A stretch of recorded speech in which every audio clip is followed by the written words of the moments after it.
शिवरायांच्या मावळ्यांना जय शिवराय, जय महाराष्ट्र आणि भीमसैनिकांना मानाचा जय भीम। मित्रांनो बघा, आपला आजचा व्हिडिओ आहे तो व्हिडिओ म्हणजे महाविकास आघाडी आणि वंचित विषयीचा व्हिडिओ आहे। आपला ह्या विषयीचा व्हिडिओ शेवटचा सुद्धा ठरू शकतो।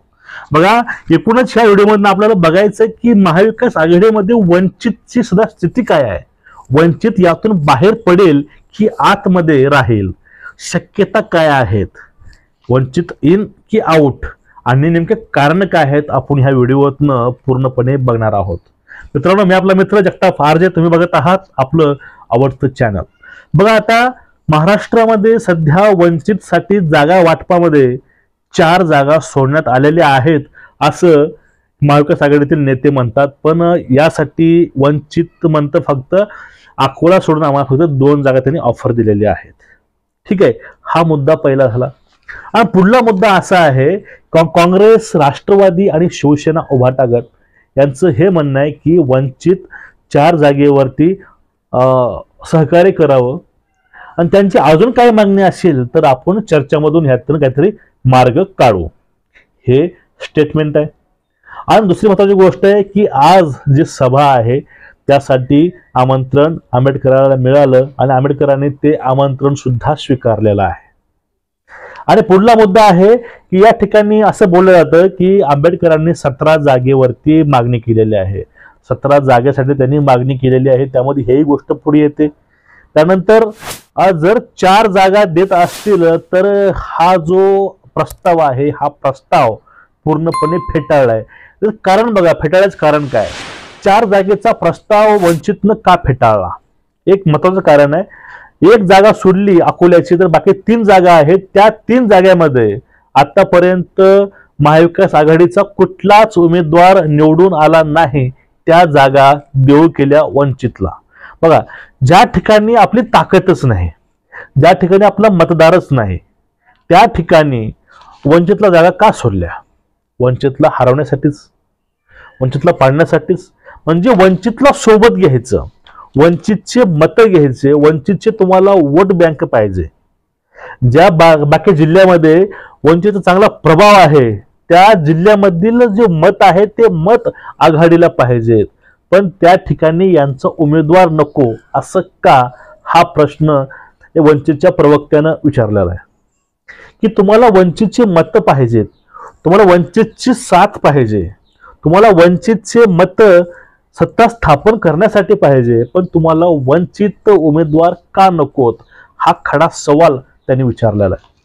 आणि या ठिकाणी प्रश्न एवढाच पडतो की वारंवार आपण एक भीती दाखवत असतो की प्रस्थापितांना फक्त वोट पाहिजे आहेत, आपले बहुजनांचे, गरीब मराठ्यांचे, ओबीसीचे, पण त्यांना हे लोक समोर नको आहेत।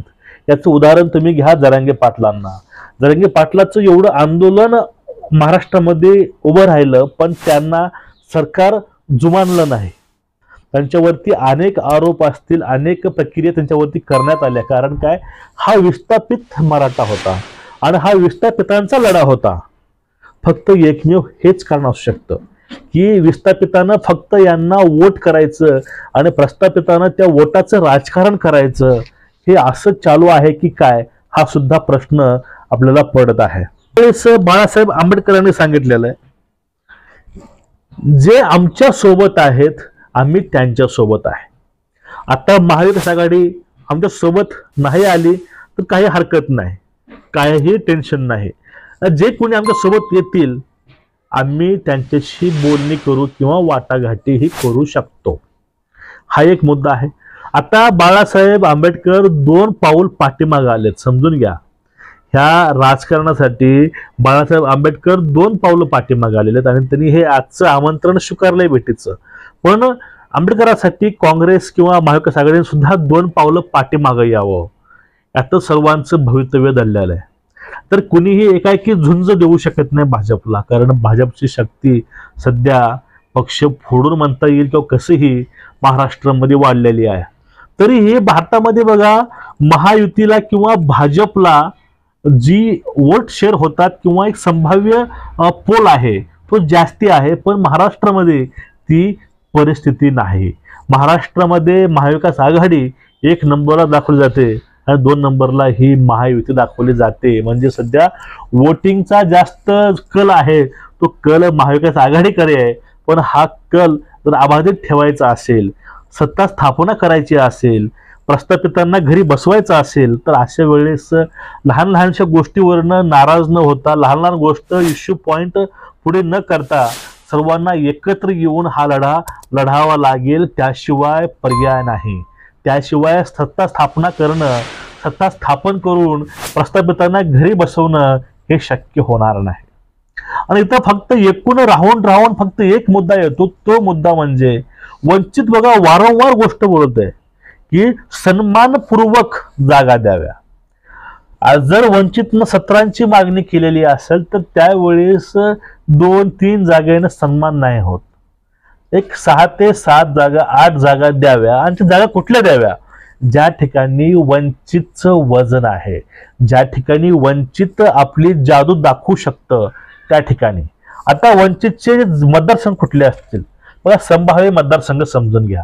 त्यामध्ये अकोला, सोलापूर, सांगली, नांदेड, लातूर, अमरावती, अकोला, त्यानंतर रामटेक या ठिकाणावरती वंचित आपली जादू नक्कीच दाखवू शकतं. जर युतीमधून लढले तर ह्या गोष्टी सर्वांसाठीच सोयीस्कर असणार. कारण दलित मतांचं, बहुजनांचे मत हे फुटणार नाहीत आणि हे पूर्णपणे वोट हे महाविकास आघाडीला 100% मिळणार. आणि त्यानंतर जो वंचित ओबीसी आहे, वंचित मुस्लिम समाज आहे, त्यांचा सुद्धा सपोर्ट, त्याबरोबर आदिवासी लोक आहेत यांचा पण सपोर्ट हा पूर्णपणे बाळासाहेबांना मिळून याचा फायदा सर्वांनाच होऊ शकतो.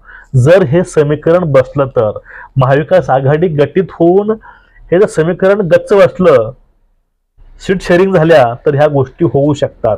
आणि वारंवार जनता एक प्रश्न करते महाराष्ट्रामध्ये राहुल गांधीला, तुम्ही भारत जोडो यात्रा काढत आहात, तुम्ही भारत जोडायच्या गोष्टी करत आहात, पण प्रथम तुम्ही आलात महाराष्ट्रामध्ये, तुम्ही ही महाविकास आघाडी जोडून जावा.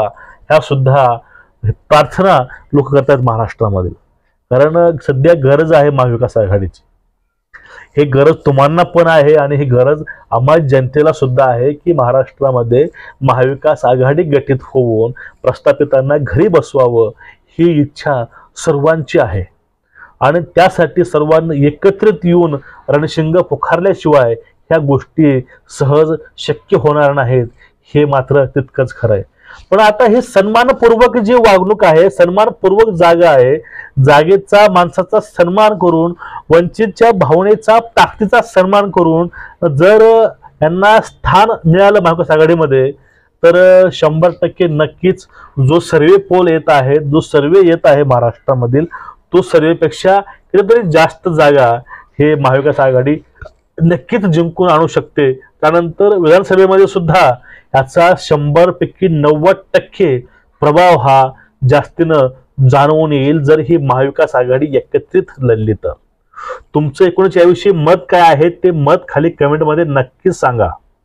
आणि जे वाक्य बोलले आघाडीनं, बाळासाहेब थोरातांनी असतील, राऊतांनी असतील, की त्यांचं वाक्य होतं की 4 जागेवरती वंचितनं फेटाळलंय, पण आपण यावरती चर्चा करू शकतो, चर्चेमधून यातून सोल्युशन काढू शकतो. आम्हाला कुठल्याही अवस्थेमध्ये वंचित पाहिजे आणि आमच्या जे हायकमांड आहे त्यांना सुद्धा वंचित पाहिजे, हे वाक्य थोरातांचं आहे. त्यामुळे काहीतरी पॉझिटिव्ह हेतू असतो. आणि यावर मित्रांनो तुमचं मत काय आहे याविषयी खाली नक्कीच कमेंट करून सांगा. चॅनलला सबस्क्राईब करा.